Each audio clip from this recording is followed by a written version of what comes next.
is an act that even if we shall hear it, are supposed to be hearing it from the marginalized communities. But I want to start for the girl who is in that marginalized community, Mr. Speaker. There's a menace that must stop, that should stop, that every other person should openly talk about it. Because, Mr. Speaker, sometimes we as leaders shy off. And this has really damaged even our young generation as they grow, Mr. Speaker. When we even don't talk about the menstrual cycles to our girls openly, they think it is a crime to experience that, Mr. Speaker. When we don't talk to our young boys and tell them to protect themselves and wait for the right time to enjoy their sexual life, Mr. Speaker, we shy off as parents. But I strongly feel that as an assembly, if we adopt and resolve and pass this motion, Mr. Speaker, it could serve as an eye-opener even to our surrounding counties, Mr. Speaker. Personally,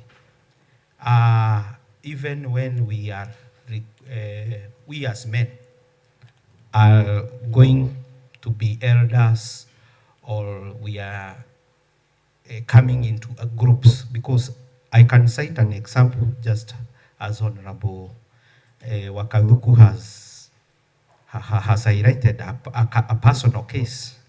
I know of a great man in this Kirinyaga County, a very successful businessman, who I think during the campaign time, we buried the wife. The wife died out of cancer.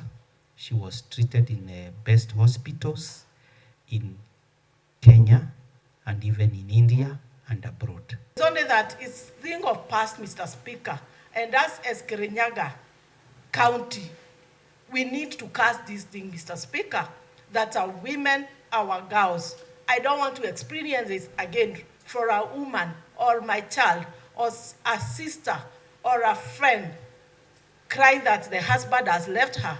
Simply she cannot satisfy a man in bed because of undergoing this FGM. Kishe limesimama. Hili ni jambo la hatari. Ni jambo ambalo linaweza dunisha msichana.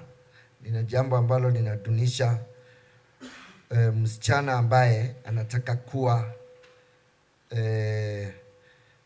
linadunisha maisha yake. Kwa hivyo mimi nasimama hapa kuunga na kukashifu na kusema ni jambo ambalo limepitwa na wakati.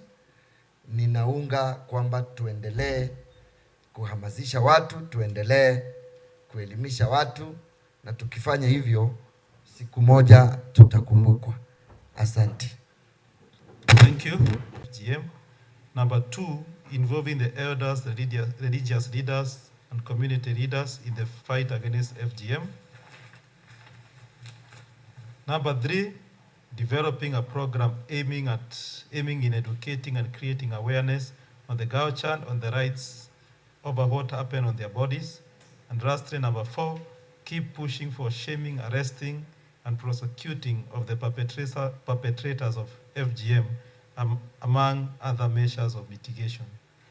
Will as many as of this opinion say aye? Aye. It as many of a contrary opinion say nay? The ayes have it.